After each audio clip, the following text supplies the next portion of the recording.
ભગવાન વિઠ્ઠલનાથજીનો ઐતિહાસિક વરઘોડો આન બાન અને શાન સાથે નીકળ્યો। આજે ભગવાન વિઠ્ઠલનાથજીની 216મો વરઘોડો ગાયકવાડ પરિવારના પૂજન અર્ચન આરતી વરઘોડાનું પ્રસ્થાન કરાવ્યું। 2 નવેમ્બરના રોજ દેવ ઉઠી એકાદશી નિમિત્તે વિઠ્ઠલનાથજી ભગવાનનો વરઘોડો ગાયકવાડ પરિવારના પૂજન અર્ચન આરતી કરીને વરઘોડાને પ્રસ્થાન કરાવ્યું હતું, જેમાં મોટી સંખ્યામાં ભક્તો જોડાયા હતા।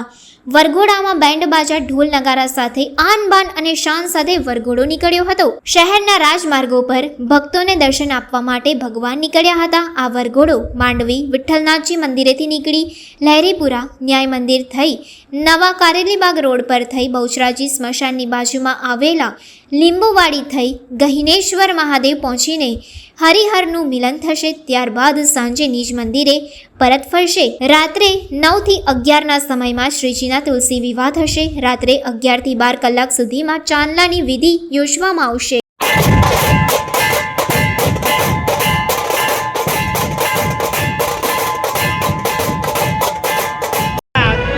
परंपरा मुजब पालकी અમે કાર સમાજ સમસ્ત વડોદરા કાર સમાજમાં એક પ્રથા છે કે જ્યારે પણ ભગવાનનું વરઘોડો નીકળે એટલે પાલકી ઉચકવાનું અમારું કામ હોય છે અને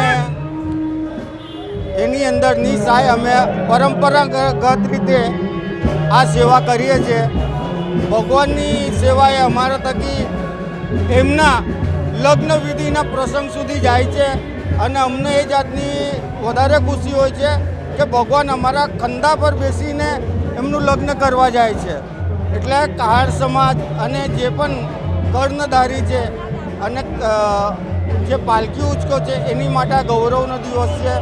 અને હું તો કહું છું સમસ્ત સનાતન ધર્મની અંદર હિન્દુત્વ જાગવું જોઈએ।